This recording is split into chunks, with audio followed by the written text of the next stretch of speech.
Salut les furieux! Eh bien, je suis très content de vous retrouver aujourd'hui pour une nouvelle vidéo, une petite vidéo qu'on va essayer de faire rapide. On va parler un petit peu matériel, on va parler chargeur avec... Alors, je suis obligé de m'approcher parce qu'il est tout petit, avec le nouveau B6 Neo de chez Sky RC. Alors, ce B6 Neo, qu'est-ce que c'est? Ben, c'est tout simplement le remplaçant de qui? Regardez, du IMAX B6, IMAX B6 sorti en 2006, on est en 2023, on a le B6 Neo, le nouveau B6. La question qu'on va se poser aujourd'hui, c'est est-ce qu'il est toujours pas cher? Est-ce qu'il est toujours aussi simple? Est-ce qu'il est toujours aussi efficace? Est-ce que c'est finalement le meilleur, toujours le meilleur des chargeurs à pas cher? Alors, la première chose évidemment où on est frappé, c'est la taille de ce truc-là. À peu près ici la taille d'une carte de crédit. Donc il arrive comme ça dans une toute petite boîte dans laquelle on va trouver une petite notice. Alors ça, cette notice, elle est vraiment importante parce que vous aurez l'explication de tous les menus. Si vous n'avez pas envie de lire la notice, eh ben c'est simple, vous écoutez cette vidéo, je vais tout vous expliquer. Une petite mousse pour protéger, un petit sac contre l'humidité, et voilà notre petit et surtout super joli chargeur. Voilà, le B6 était tout bleu. Là, ils ont vraiment fait le choix de la couleur. On retrouve le bleu du B6. On a du rouge, il existe dans plein de couleurs différentes. Donc, ils ont fait chez Sky RC le choix de la couleur de la gaieté. Pour ceux qui sont toujours un petit peu tristes, il existe en gris, hein, si vraiment vous voulez avoir l'air sérieux. Moi, honnêtement, je vais vous dire, c'est la couleur qui m'a attiré le truc. Il n'était pas cher, il était en couleur. Je me suis dit, allez, je m'en prends un. Ça permettra de le montrer sur la chaîne, mais surtout de compléter un petit peu ma station de charge. Je dois en être à maintenant 5 ou 6 chargeurs qui tournent en même temps, hein, parce que j'ai des gros besoins en charge.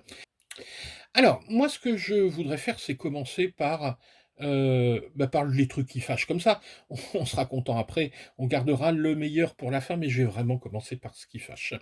Quand vous achetez ce truc-là, ça vaut 42 €, plus les frais de port sur Banggood, hein, c'est quand même un petit peu cher. Moi, je l'ai trouvé à 36 € avec les frais de port inclus sur AliExpress. Donc, vous voyez, en gros, une quarantaine d'euros Une quarantaine et d'euros. pour ce petit engin. Vous dites, c'est super, j'ai un chargeur, je vais pouvoir tout faire avec ce chargeur pour 40 €. Eh bien, c'est pas tout à fait vrai, parce que ce chargeur, il faut l'alimenter. Alors, ils nous disent, c'est simple, hein, vous avez une petite prise XT60 ici, et vous l'alimentez avec une lipo. Alors ça, c'est l'histoire de la poule et du cul de la poule et de l'œuf. C'est bien gentil, mais si je dois utiliser une lipo pour charger des lipos, qui est-ce qui va charger ma lipo? C'est un peu, moi je trouve ça un petit peu couillon. Ça, c'est bien pour les pros qui vont sur le terrain, qui ont des besoins en lipo sur le terrain dans une journée, obligés de recharger, qui ont des grosses lipos pour, bon, si vous commencez ou si vous avez vraiment, vous cherchez un truc simple à utiliser, ça, c'est pas facile. Donc on se tourne alors vers, une alimentation. Une alimentation, ça a un coût, c'est tout de suite 15-20 € que vous allez ajouter à ça. Ensuite, autre chose, je vais charger quoi? Parce que regardez, moi j'ai des petites batteries de bagnole avec des prises DIN, j'ai des toutes petites batteries avec des prises JST, j'ai du XT30, j'ai du XT60, j'ai de l'IC5, bref, j'ai plein de choses, et là, qu'est-ce que j'ai? J'ai du XT60. Alors, je suis embêté. Alors, qu'est-ce que j'ai dû faire? J'ai dû investir un petit peu. Ça aussi, c'est de la dépense. Ça vaut, je sais plus, moi, ça vaut 10 ou 12 balles. Donc, un truc qu'on va brancher comme ça, et qui va vous donner toutes les sorties possibles. Et encore, quand je dis toutes les sorties possibles, je me suis aperçu qu'on n'avait même pas le XT30 là-dessus. Alors pour le XT30, qu'est-ce que je dois faire? J'ai un petit adaptateur XT30 vers XT60. Voilà. Bref, c'est le bordel. Ça, c'est un petit peu... bon, c'est tous les chargeurs hein, comme ça actuellement. Autre point ici, les prises de charge. Ici, j'ai une prise de charge avec 6 connecteurs. Bah oui, mais moi, si j'en ai une à 3, je fais comment? Je la mets où là-dedans? Alors c'est pareil, il a fallu investir aussi un petit peu dans ces petites plaques de charge que je vais brancher, hop, ici. et puis je vais me brancher comme ça, je pourrai choisir, mes différentes ici prises de balance. Alors c'est vrai qu'on peut l'utiliser ça, mais bon, bah, c'est un petit peu pénible. Donc voilà, ça c'est le premier truc, mais il y a beaucoup de chargeurs qui sont comme ça. Il vous faut une alime, il vous faut des adaptateurs, il vous faut un adaptateur aussi, si vous voulez pas vous embêter pour la prise de balance. Alors ça fait 40, plus 15, plus 15, plus 3, faites le total. On n'est plus tout à fait dans le pas cher. Donc après, on peut se poser la question, est-ce qu'il vaut mieux pas prendre un petit peu plus gros? Par contre, évidemment, ça reste tout petit. Et puis en plus, il a plein de trucs sympas. Je pense notamment, moi j'utilise sur le terrain regardez, un petit ISDT pour vérifier la charge de mes batteries. Il fait cette taille-là, hein. Il est un petit peu moins épais, mais il fait cette taille-là. Bah, maintenant, bah, je vais plus en avoir besoin. Pourquoi? Parce que voilà, quand je vais me brancher, j'ai maintenant mon testeur de batterie qui va fonctionner. Qui va fonctionner pour des 3S, mais qui va fonctionner aussi pour, hop, vous voyez, ici, si je le mets à l'envers, hein, qui va fonctionner pour des 4S jusqu'à 6S. Donc, bah, mon petit ISDT, bah, j'en aurai plus besoin, je vais pouvoir utiliser ça. Donc, c'est vrai que je vais avoir une solution pour moi, mais moi, j'utilise beaucoup, je suis un modéliste aguerri, donc c'est vrai que ce genre de besoin, je peux l'avoir. Je me pose la question, est-ce pour un débutant, c'est vraiment ce qui est intéressant. Donc, vous ne faites pas avoir par la taille, par le prix pas cher, réfléchissez bien, puis faites la comparaison avec des chargeurs peut-être un petit peu plus grands. Donc voilà, moi c'est vraiment le seul bémol que j'avais à donner sur ce chargeur. Maintenant, on peut passer à ce qui va être intéressant. Alors, petit, mais est-ce il est costaud? Eh ben oui, quand même, pas mal. On l'alimente ici soit en continu par une prise XT60. Oui, d'ailleurs, hein, là aussi, il faut faire un petit adaptateur sur l'alimentation pour être en XT60. Donc, je peux l'alimenter, hop, comme ça. Je peux également l'alimenter ici par une petite prise USB. Alors si je l'alimente en continu avec le XT60, je vais pouvoir développer à peu près 200 watts de charge sous 10 ampères maximum. Alors qu'avec l'USB-C, je serai entre 12 et 20 volts et je pourrais délivrer 80 watts. Alors que en continu, ici, je peux monter jusqu'à 28 volts. Donc, avec la prise USB-C, avec un chargeur, vous serez limité à 2 ampères, hein, mais si vous avez une power bank ou autre chose qui fonctionne ou un onduleur qui fonctionne avec un USB-C, vous pourrez monter jusqu'à 80 watts. Donc, vous voyez qu'au niveau puissance, pour un usage loisir, même pour moi, hein, à part peut-être pour mes grosses 6S en 5000 milliampères que j'utilise sur mes avions de 2 mètres, mais bon, je peux à peu près tout charger avec ça. Alors c'est bien, il développe de la puissance, mais alors vous allez me dire, bah oui, mais ça doit chauffer cet engin. Bah, heureusement, il est équipé d'un petit ventilateur.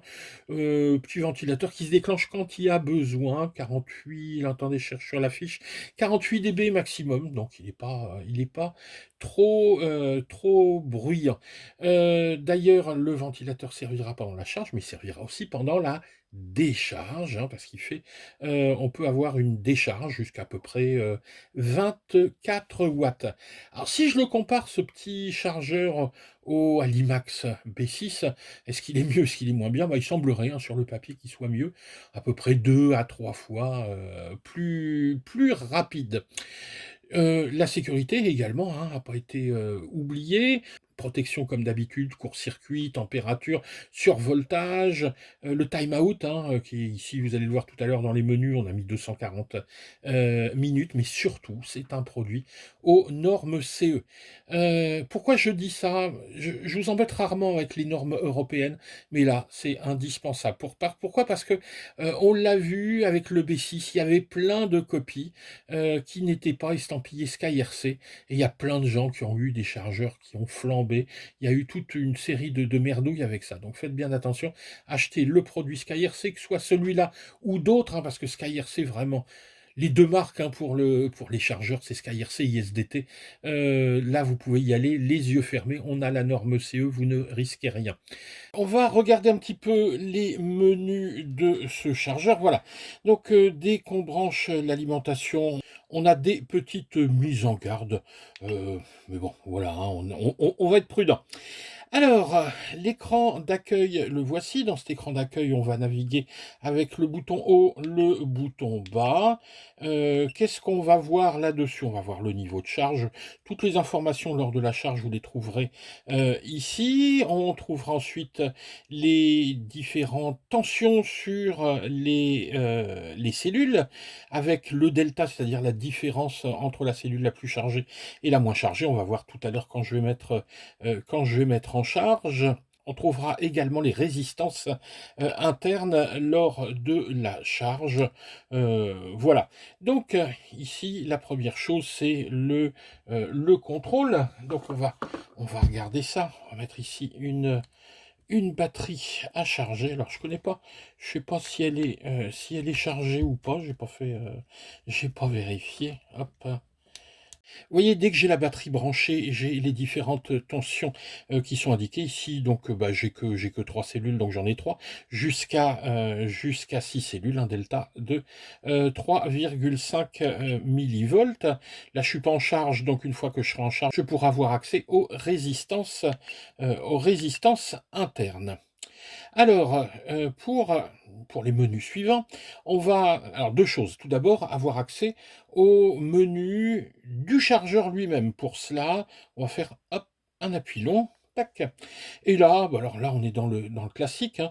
Je vais pouvoir avoir accès à toutes les informations, sur la charge. Ici, le timer de sécurité, hein, au bout de 240 minutes, ça s'arrêtera. Capacité maximale chargée, etc., etc. Donc, vous voyez un certain nombre d'informations liées à la sécurité de la charge. Je passe vite, hein, les paramètres du système, le langage, le minimum pour l'entrée en voltage. Alors ça, oui, ça c'est intéressant. Là, j'ai mis en middle, hein, pour l'écran LCD. Par contre, hop, ici, ce que je vais faire, je vais carrément l'arrêter pour le test, parce que sinon vous allez en avoir marre. Des bip bip, voilà. Bon, allez, on passe rapidement là-dessus. Hop, qu'est-ce qu'on a d'autre? Ah oui, DC Power, ça c'est intéressant, ça va vous permettre, en rentrant avec n'importe quelle tension, c'est-à-dire soit avec une alim, soit avec une grosse batterie LiPo, d'avoir une sortie, cette fois-ci à la tension que vous voulez, en limitant l'ampérage d'utilisation pour la sortie. Donc si vous utilisez des appareils, je pense notamment au fer à souder, ça peut être intéressant de gérer cette sortie. Vous appuyez sur Start et ça y est, le courant va sortir par là. Donc attention à ne pas utiliser ça avec une lipo de l'autre côté, hein, évidemment. Hop, voilà. Batterie metteur, là, hop, ça va faire un check, tac, sur la batterie. Alors ça, j'ai pas bien compris à quoi ça servait, dans le sens où, vous allez le voir, on peut l'utiliser directement sans passer par là. Ensuite, qu'est-ce que j'ai d'autre? Factory Settings, pour remettre en mode usine les infos du système. Possibilité également d'upgrader le système, mais bon, souvent sur les chargeurs, on a des upgrades système, mais moi j'ai jamais rien mis à jour. C'est un peu de la rigolade, ça. Donc voilà pour les paramètres du chargeur lui-même. Maintenant, voyons tous les paramètres de charge et d'utilisation. Un appui ici sur le bouton du milieu. On va pouvoir choisir évidemment ce qu'on va charger, hein, LiPo, Li-ion, LiFe, LiHV, NiMH, NiCd, et la batterie au plomb, si vous en avez encore. Bon, voilà, donc on charge. Alors attendez, parce que je fasse pas de bêtises, je me suis mis sur une batterie au plomb. Je reviens en LiPo, hop, tac, LiPo. Ensuite, le nombre, de cellules que vous allez charger. Alors il y a une détection automatique, hein, dès que vous branchez, mais ensuite vous pouvez changer. Le type de charge, soit charge avec, balance, soit charge toute seule. Mode stockage, mais également, possibilité ici de décharge. La décharge, c'est une décharge qui va jusqu'à 24 watts, donc c'est pas énorme, mais ça permet comme ça de refaire des mises à niveau sur une batterie. C'est pas très, très rapide, mais bah, oui, forcément, ça chauffe, hein, la décharge. Donc au niveau du refroidissement, on n'a que le petit ventilo pour s'en charger. Ah, bah, j'ai mis décharge, donc moi je vais rester en balance. Ensuite, le voltage, maximum par cellule, donc ici 4,2. L'ampérage pour la charge, ici je suis sur, 3 ampères, mais comme ma batterie ici c'est une 2600, donc je vais pouvoir diminuer un petit peu pour charger à 1 C, c'est-à-dire 2,6 ampères. Et ensuite, eh beh, une fois que vous avez mis tout ça, hop, start, c'est parti. Donc là, vous voyez, ça clignote encore, donc c'est en charge. Vous avez les valeurs ici, là je suis à 2,60 ampères, je suis à la fin de charge, donc ça diminue déjà un petit peu, je suis pas à 3. Et je vais pouvoir avoir les renseignements ici par cellule. Et ici, on a les résistances internes, de chacune des cellules. Donc, bah, vous voyez un système ici qui est assez simple, à utiliser. Pour arrêter, vous appuyez là une fois, il vous demande confirmation. OK, voilà, la charge est arrêtée. Qu'est-ce qu'on a d'autre? Bah, voilà, on a fait à peu près le tour du menu. Voilà, donc vous voyez un petit chargeur sympa, complet, pas trop cher, à condition évidemment qu'on ait à sa disposition soit une Alim, soit une grosse, lipo.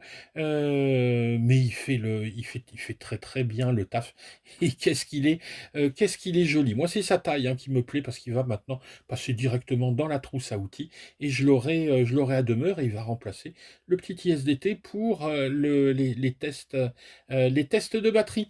Voilà, donc si cette vidéo vous a plu, vous n'hésitez pas, hein, vous mettez un petit pouce vers le haut, pensez à vous abonner. Je vous mets tous les liens en dessous, je vous mets également mon Buy Me a Coffee, je vous explique en description comment ça fonctionne si vous voulez donner un petit coup de pouce à la chaîne. Voilà pour cette petite vidéo, on se retrouve très bientôt pour de nouvelles aventures. Allez, ciao les gars!